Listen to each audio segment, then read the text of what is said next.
Today we are talking Thanksgiving, and I have the perfect solution for your sweet potato casserole problems. Now, I don't know if your house is like my house, but there always seems to be leftover sweet potato casserole because you know what? Not everybody loves it.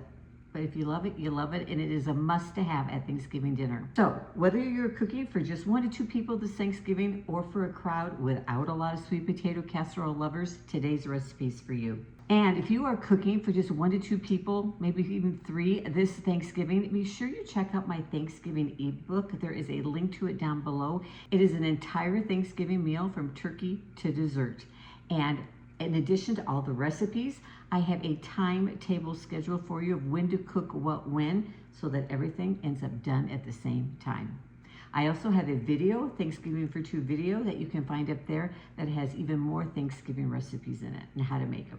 So we're gonna start with sweet potatoes. Now, today I am using canned sweet potatoes. They have been chunked and cooked so they're nice and soft and they mush really easy. You wanna drain them, take the liquid off. Now, if you want to use some fresh sweet potatoes, you can totally do that. You'll just need to peel them, chunk them up, boil them, or bake them just like you would for mashed potatoes so that they're nice and soft because you want them to mash really easy, just like this.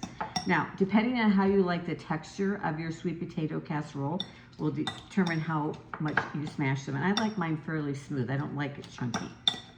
Now I'm just using a potato masher. If you don't have one of these, you can use a fork, and you can actually even throw these in a blender if you want them really smooth, in a blender or food processor, and smash them up. Next, we're gonna add into our sweet potato casserole 1 egg. We're gonna use the whole egg. I have a tablespoon of melted butter, and I am using salted butter. We're gonna use a tablespoon of brown sugar, a 1/4 teaspoon of cinnamon, and a 1/4 teaspoon of salt. If you've used unsalted butter, just add a pinch more of salt in. All right, now I'm gonna mix that up and combine it. We have 1 more ingredient we're gonna add in, which helps to give these sweet potatoes such a yummy flavor, and that is orange juice. Now, you can use fresh squeezed orange juice if you have an orange on hand. I just happen to have some orange juice in the fridge I need to use up, so I'm gonna use that. Now, the recipe calls for 1 to 2 tablespoons. Start with 1 tablespoon. Depending on how much moisture and such was in your sweet potatoes, you don't want these to be really runny. I'll show you here what the consistency looks like. Mine is, I'm gonna add in 1/2 tablespoon more, just for flavor, but not too much more. There we go. And now we're ready to put them into our baking dish. So you want an oven-safe baking dish. This one is 3 cups, which is the perfect size. And we're just gonna pop our sweet potatoes in there. I'm gonna flatten out the top because we're gonna add on the best part of these sweet potatoes in just a minute.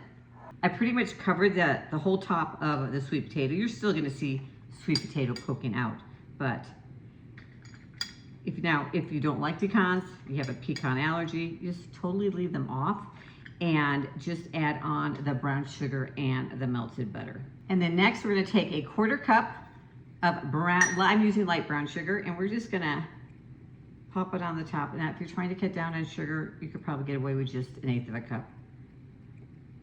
Because my dish is a little narrower rather than wider, I'm not gonna use quite all of the brown sugar.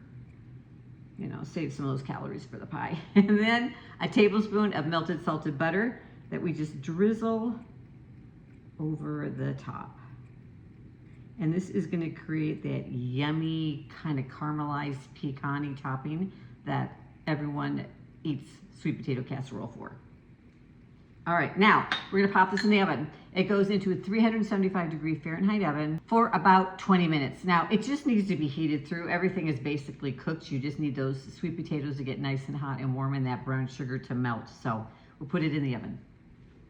So you can tell your sweet potatoes are done when they're nice and bubbly around the middle and heated through. So I hope you will enjoy this side dish. It's the perfect solution to too much sweet potato casserole. And this recipe was originally given to me by my husband's aunt years and years and years ago. And we have been making it for decades. It's the only sweet potato casserole we make. But the small batch size is perfect, and I hope you will make it, you will enjoy it, and happy Thanksgiving. Don't forget to check out my Thanksgiving ebook down below with lots more small batch Thanksgiving dinner ideas. And next up, another Wilkes family favorite Thanksgiving dish made in small batch form. Come back and find out what it is. Thanks for joining me in the kitchen.